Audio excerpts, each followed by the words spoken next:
Hello, hello, je suis ravie de vous retrouver pour cette guidance Oracle Astro des Gémeaux et Ascendant Gémeaux pour le mois de janvier.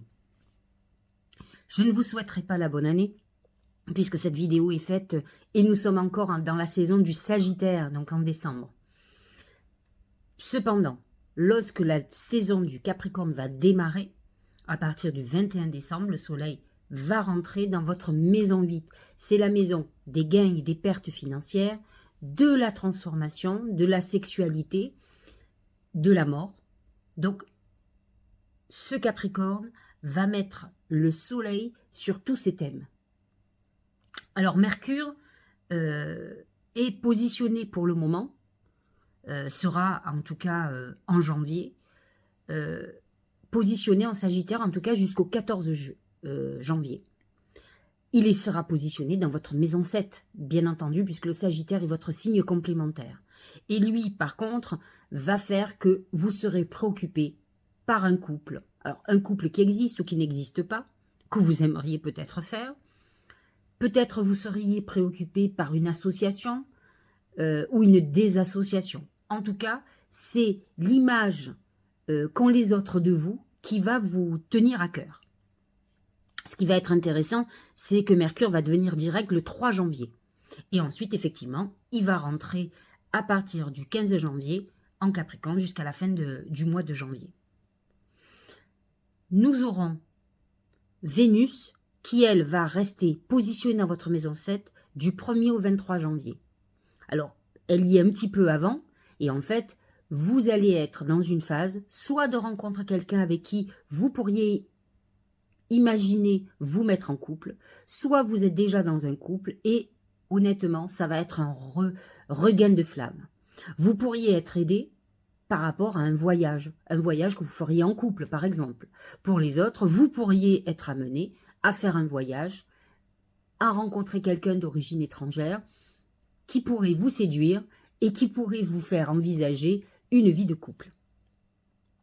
Mars est en Sagittaire du 1er au 4, mais fondamentalement, il va être installé tout le mois de janvier, à partir du 5, dans le signe du Capricorne, toujours dans cette maison 8, où certainement, la motivation va être le gain financier.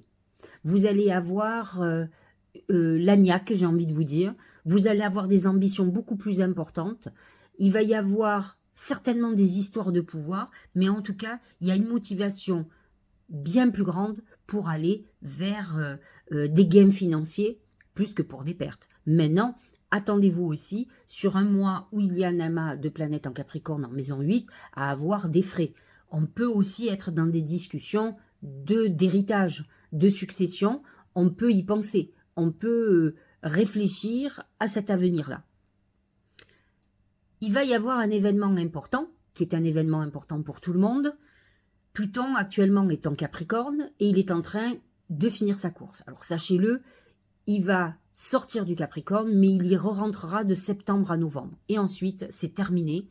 Vous n'en entendrez plus parler de ce Pluton en Capricorne. Alors Pluton en Capricorne a pu amener, en tout cas chez vous, des transformations profondes sur tout ce qui est d'ordre financier. Peut-être l'envie de gagner de l'argent. Ça aurait pu être une époque où vous avez eu des pertes significatives financières. Ça peut donc, n'oublions pas que la maison 8 est une maison karmique, c'est-à-dire qu'elle a un message de karma ou de quelque chose que vous avez vécu dans le passé qui doit faire résonance. Vous devez apprendre les leçons. D'autant plus que Pluton, lorsqu'il va commencer à se déplacer vers le Verseau, il va aller dans cette maison 9, qui est la maison des leçons de vie. Et effectivement, ce Pluton en Capricorne va faire une conjonction, je m'explique, il est à 29 degrés du Capricorne, et le 20 janvier, le Soleil sera à 29 degrés du Capricorne. Donc Pluton et le Soleil vont être l'un sur l'autre, on appelle ça une conjonction, et donc c'est peut-être une problématique, ou le désir de gagner de l'argent, ou une dette, un héritage. La problématique de la mort vont être mises en lumière. Et c'est quelque chose qui peut vous perturber, vous déstabiliser, ou en tout cas qui peut avoir une importance cruciale. Et puis, Pluton, le lendemain, se déplace en Verseau. 0 degré du Verseau, mais en même temps, le soleil rentre dans le Verseau aussi. Donc, deuxième conjonction, mais cette fois-ci avec un Pluton et un soleil en Verseau. Donc, avec une énergie, une vibration très différente. Chez vous, il est positionné en maison 9, qui est la maison du Sagittaire, qui est une maison pour vous très harmonieuse. Vous êtes très en harmonie avec le Verseau. Et vous allez avoir, pour nombre de Gémeaux, alors surtout ceux qui sont nés le 21 mai, hein, il ne faut pas se leurrer, 21-22 mai, mais c'est surtout les 21 mai, il va y avoir une transformation profonde de votre vie, de votre vision de l'avenir. C'est un moment, dites-vous que Pluton en Verseau représente à la fois les technologies comme Internet, l'astrologie, tout ce qui est lié au spatial, mais ça représente symboliquement la liberté. Et donc, Pluton va certainement vous aider à vous libérer de certaines chaînes et justement à élargir toutes vos perspectives. Donc c'est un moment où vous pourriez avoir de grands projets, quel que soit votre âge. Ça peut être un moment où vous ayez envie de tout chambouler dans votre vie. Donc Pluton va être une impulsion. Alors c'est vrai, comme je viens de vous l'expliquer, il va rétrograder en Capricorne entre septembre et novembre, mais ensuite, il va repartir pour X années, 15 ou 20 ans, il va repartir en Verseau et il va faire tous les degrés du Verseau. Donc il va toucher d'une manière ou d'une autre tous les signes d'air et dont vous, au fur et à mesure. Pour le moment, ça impacte surtout les Gémeaux et Verseau du premier décan et surtout ceux du premier jour. Donc premier jour du Verseau, premier jour du Gémeaux. Et donc, il va amener des changements significatifs dans votre vie et dans votre vision de la vie. Ça peut être aussi des moments très importants au niveau spirituel et de la fraternité. Saturne s'est positionné l'année dernière en Poisson. Il touche le tout premier décan des Poissons.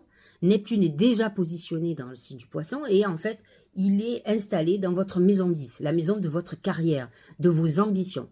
Alors Neptune en Poisson a pu amener quelques troubles sur votre vision d'avenir, sur vos objectifs. Il y a pu avoir des trahisons, des désillusions. Vous avez pu être confronté à ça, mais Neptune en Poisson n'est pas que ça. Il est aussi beaucoup de chance. Donc n'oubliez pas, je trouve que les Gémeaux, alors, j'espère que certains sont ascendants Sagittaire par exemple, ont un côté très pessimiste et voient plutôt le côté négatif que le côté positif. Donc essayez d'avoir un côté positif et de vous dire que de toute façon, la vie fait le reste et que certainement, il va falloir aussi vous battre pour vos ambitions. Et Saturne est là pour ça. Saturne, c'est le dieu du karma. C'est celui qui vous fait rendre mature. Alors bien sûr, Saturne dans la maison 10 vous demande de prendre des responsabilités. Responsabilités professionnelles. Tu as des ambitions, alors sois à la hauteur de tes ambitions. Prends-toi en main. Crée, fais quelque chose. Accepte un nouveau poste.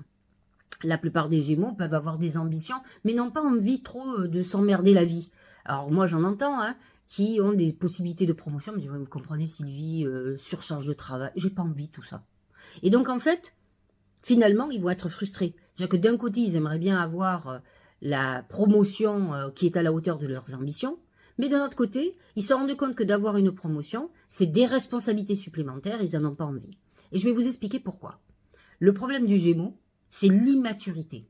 Il est dirigé par Mercure, qui est l'enfance. C'est un adolescent attardé toute sa vie. Et donc, je ne dis pas que les Gémeaux ne prennent pas de responsabilité, mais il a une insouciance qui ne va pas de pair avec la responsabilité. Saturne, c'est la maturité. Et ce Saturne va vous donner une maturité professionnelle qui va vous montrer que pour arriver à la réalisation de vos vœux, et le Poisson représente justement les vœux, il vous demande de prendre vos responsabilités, d'être beaucoup plus mature, de réfléchir de façon plus pragmatique. Et donc, il peut vous inviter à tout ceci. Donc, pour le moment, il va toucher les Gémeaux du mois de mai, mais n'empêche que Saturne reste 2 ans et demi dans un signe et qu'à un moment donné, tout le cycle tous les Gémeaux vont être impactés par cette configuration. Le nœud nord est en maison 11. Vous pouvez avoir eu une désillusion amicale, un conflit avec des gens autour de vous, avec une désillusion quelle qu'elle soit. Jupiter, qui est quand même Jupiter en taureau, qui est très bien installé, parce que le taureau, Jupiter en taureau amène de l'abondance, financière. Pour vous, le problème, c'est qu'il est positionné dans votre maison 12. Et donc, cette maison 12, c'est la maison c'est l'année du bilan. Donc, c'est vrai que l'année qui vient de passer a été très difficile pour les Gémeaux, vous a amené à un repli sur vous, à faire un bilan qui n'est pas toujours facile, tout dépend de l'âge que vous avez, parce que là, c'est un bilan sur 12 années. Mais ça peut être aussi le bilan de votre vie, selon votre âge. Et donc, c'est vrai que vous n'avez pas utilisé l'impact hyper positif de Jupiter en taureau. Maintenant, c'est une année où vous avez pu réfléchir à tout ce qui est immobilier, patrimoine, finance, peut-être selon votre âge réfléchir à votre retraite, d'autres à votre avenir mais en voulant investir. N'empêche que la maison 12 vous a un peu bloqué ou en tout cas vous a empêché d'avancer. Maintenant, ce n'est pas très grave d'y réfléchir, d'autant plus qu'à partir de fin mai, Jupiter passe dans votre signe. Et là, vous allez être libéré, vous serez beaucoup moins confiné, bloqué. Vous allez voir, dès que Jupiter va passer dans votre signe, bien, 25 mai, rappelez-vous de ça, vous allez commencer à être beaucoup plus épanoui et vous allez voir, vous allez préparer les 12 prochaines années. Là, on est vraiment dans une période un peu de repli et vous allez le ressentir. Ce qui est intéressant, c'est que le 30 décembre, Jupiter redevient direct. Et donc, ça va être beaucoup moins douloureux, vous serez beaucoup moins dans la réflexion du passé. N'empêche que cette maison 12 vous met quand même, vous confine. Vous pouvez en avoir ras-le-bol d'être enfermé, ou que ce soit dans votre tête ou réellement dans votre vie. Et donc, vous allez vouloir élargir vos perspectives, que vous sentirez vraiment à partir du mois de fin mai-juin, lorsque Jupiter passera dans votre signe. Voilà pour l'astrologie. On est quand même... J'ai oublié de vous dire que nous avons une pleine lune le 27 décembre qui sera en cancer, qui va relier votre axe de l'argent. Donc vous êtes dans une période de réflexion très importante sur tout ce qui est d'ordre financier, vos gains, vos pertes, les possibles investissements. Vous allez être dans une grande réflexion à ce niveau-là. Nous allons avoir une nouvelle lune en Capricorne, donc toujours dans votre maison 8, qui va mettre, le 11 janvier, qui va mettre en lumière la vie et la mort, la transformation, la sexualité, mais aussi les gains et les pertes financières, les héritages. Donc vous serez dans cette phase-là. Et nous avons une pleine lune qui va être dans l'axe 9-3, qui est une pleine lune le 25 janvier qui sera très favorable pour vous, pour faire vos vœux.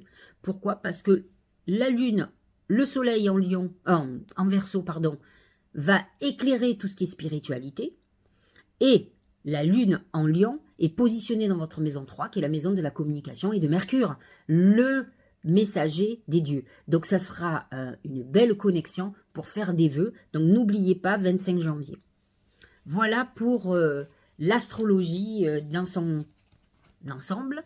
Et nous allons voir ce que l'oracle, alors on va commencer avec mon oracle, l'oracle magique du Mar de Café, a à dire pour ce mois-ci, pour les Gémeaux et ascendant Gémeaux. C'est l'aigle. L'aigle, il représente dans le Mar de Café le Gémeaux. C'est un signe d'air. L'aigle, comme tous les oiseaux, est un messager. C'est un message d'ascension, d'élévation. Vous êtes dans une période où vous pouvez être en voyage au mois de janvier. Vous avez pu prendre l'avion ou vous déplacer. C'est un moment d'évolution spirituelle. Alors, peu importe ce que vous allez faire, mais de toute façon, avec Pluton qui va s'installer dans votre maison 9, effectivement, vous allez être beaucoup plus spirituel que d'habitude. Mais c'est une période d'évolution, où vous allez sentir que ça commence à bouger, ça commence à frémir. Alors, je viens de vous l'expliquer. N'oublions pas que Jupiter est toujours positionné dans votre maison 12, en taureau. Mais il va commencer à se rapprocher du Gémeaux. Donc automatiquement, alors là pour le moment il est entre 3 et 5 degrés, donc il est un peu loin des premiers degrés du Gémeaux. Mais malgré tout, vous allez déjà le ressentir grâce peut-être à l'entrée de Pluton en Verseau et du Soleil en Verseau qui est quand même très favorable pour vous. Et n'oublions pas qu'aussi les planètes en Sagittaire vont vous booster, surtout ce Mars le 1er et le 4 et Mercure du 1er au 14 janvier, qui va vous donner des ailes, qui va vous donner l'envie d'avancer et de faire des projets à grande échelle, hein, au niveau professionnel et financier. c'est la montagne. Alors la montagne, c'est les obstacles. Mais ce n'est pas que ça. Parce que la montagne, c'est la montagne que vous allez gravir. C'est l'évolution aussi. C'est la même chose aussi comment dirais-je, que l'aigle. C'est je monte dans le sens où je monte pour aller au sommet. Je suis dans une évolution graduelle, progressive, mais cette montagne, c'est pas une évolution comme l'aigle, plutôt facile, elle est plutôt avec des embûches. C'est un chemin périlleux. En tout cas, professionnellement, vous sentez que c'est compliqué. Et c'est vrai que les Gémeaux ont tendance à vite se décourager. C'est un signe d'air, il faut que ça aille vite. Ils sont dans quelque chose d'impalpable où ils sont pressés. Donc c'est vrai que cette montagne, c'est une évolution qui est annoncée pour vous, mais vous n'êtes pas encore au sommet, et vous pouvez rencontrer des obstacles, et ces obstacles, il va falloir les détourner, ne pas vous décourager. Il va falloir que vous ayez du Capricorne, cette détermination et cette persévérance. Nous avons un amas de planètes en Capricorne sur le mois de janvier. C'est bien pour qu'il vous inculque cette persévérance qui n'a rien à voir avec le Gémeaux, qui se détourne rapidement de quelque chose qui ne fonctionne pas au moment où il a décidé. Donc il est très important d'acquérir les valeurs du Capricorne pour pouvoir continuer sur la lancée, ne pas vous décourager. Je le dis souvent en consultation, c'est le temps qui vous fait défaut et qui nous fait à tous défaut. Parce que quand on ne voit pas quelque chose qui avance ou qui se règle, on se dit que ça ne se réglera jamais. Mais c'est faux. J'ai dit l'autre jour à une cliente, et j'aime bien dire ça parce que c'est ma manière, j'aime bien les métaphores, je dis, avez-vous déjà vu, lorsque vous plantez une graine le soir, dans votre jardin, devant votre porte, est-ce que le lendemain, quand vous vous êtes levé, avez-vous vu un arbre qui était à la place de la graine? Elle m'a dit, ben non. Je dis donc, il faut accepter que les choses grandissent. Nous, êtres humains, on ne devient pas d'un bébé à un adulte. Donc, c'est ça ce temps-là. Mais l'être humain est pressé de tout. Mais de toute façon, que vous soyez pressé ou non, ça ira à la vitesse que l'univers a décidé et pas que nous avons décidé. On peut faire les choses vite, mais on peut aussi se prendre des murs dans la figure. Donc, acceptez cette évolution et surtout, ne vous découragez pas à la première épreuve. Surtout. Amour, c'est la femme. Alors, la femme représente, alors, sentimentalement, si vous êtes un homme, par exemple, mais vous pouvez être aussi une femme et qui aime les femmes, vous pouvez être omnibulé par une femme, sentimentalement, avoir rencontré une femme, avoir des pensées pour une femme, et peut-être serez-vous dans une période un peu love-love, où vous aurez envie de déclarer votre flamme. Alors c'est vrai que Vénus en Sagittaire va vous aider, puisqu'il y aura une volonté de se mettre en couple avec quelqu'un que l'on rencontre, comme de chouchouter ou de retrouver la flamme avec quelqu'un avec qui on vit. La femme représente aussi la féminité. C'est vrai que le Gémeaux est un signe que l'on dit un peu ambivalent, puisqu'ils sont doubles, et donc le côté masculin, le côté féminin, c'est vrai que le Gémeaux est parfois très féminin. Il peut avoir, si chez un homme, une allure masculine, et avoir beaucoup de féminité, donc comprendre beaucoup plus les femmes. C'est vrai que le côté féminin représente aussi une période où on a envie d'être en séduction. Vous allez être dans une phase love-love, comme je vous disais, intuitive, peut-être chevaleresque si vous êtes un homme, et si vous êtes une femme, vous aurez envie de faire ressortir votre féminité. Au niveau santé, c'est le bébé. Alors, il n'y a pas 36 solutions. Soit vous êtes un Gémeaux ou ascendant Gémeaux qui avez envie de faire un enfant, et je vous annonce une grossesse. Il n'y a pas de souci, ce mois de janvier va être un bon point de départ. Soit, par exemple, vous avez un souci de santé, vous allez démarrer un traitement dans pas longtemps. Dans tous les cas, c'est une nouvelle époque au niveau de votre santé. Que ça soit une prise en charge, c'est-à-dire, bon, après les fêtes et les excès, reprendre du sport, s'occuper de votre esthétique, s'occuper de votre corps, de votre santé. Vous repartez sur de bases nouvelles au niveau de la santé. Mais ça, les Gémeaux savent faire. Ils sont très excessifs, soit d'un côté, soit de l'autre. Soit ils sont très hygiène, sport, etc. Soit ils sont dans les excès alimentaires et autres. Donc, ils savent naviguer entre les deux. Alors, j'ai regardé comment la chance allait s'exprimer ce mois-ci pour vous. Et là, il m'est sorti le chien. Alors, en fait, la chance va s'exprimer par le biais de quelqu'un qui va être là pour vous. Quelqu'un qui va vous appuyer, qui va vous aider, qui va vous gâter, qui va vous permettre d'accéder par exemple à un poste, de quelqu'un qui va être ami, soutien, protecteur ou protectrice, et donc vous verrez que cette personne va vous ouvrir une voie, va vous apporter ou vous porter chance. Donc la chance va venir de votre environnement amical. C'est un peu le Verseau qui est la fraternité, l'amitié, les personnes qui sont là pour nous aider. Et le soleil va mettre en lumière justement à partir du 20 janvier l'amitié, la fraternité, des gens sur qui on peut compter, qui sont là pour vous. Alors passons maintenant au Tao. Le réceptif. J'ai envie de vous dire que c'est un peu comme la femme, vous voyez, puisque la femme représente l'intuition, la féminité, hein. Principe passif, dévouement, patience, soutien, obéissance, réceptivité, intuition, terre, mère. Donc, il y a une notion de femme, de féminité. Ce mois de janvier, c'est peut-être une femme qui va beaucoup vous préoccuper, qui va être au centre de vos préoccupations, que ce soit une maman, que ce soit votre femme, que ce soit votre sœur, que ce soit votre patronne, ou une femme que vous avez en tête, qui est très importante. C'est votre intuition qui va vous guider, qui va être réellement développée, d'autant plus qu'il y a un amas de planètes en Sagittaire qui va vous pousser justement à vos talents et votre intuition. La cohérence. Dès que votre comportement et vos paroles sont en accord avec vos valeurs profondes, l'énergie circule librement.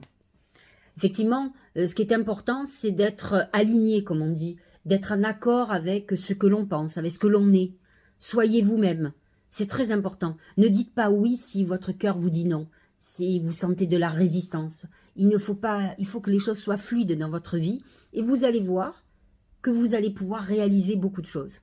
En fait, c'est très important parce que les 5 prochains mois, vous êtes vraiment en train de clôturer le passé, 12 années.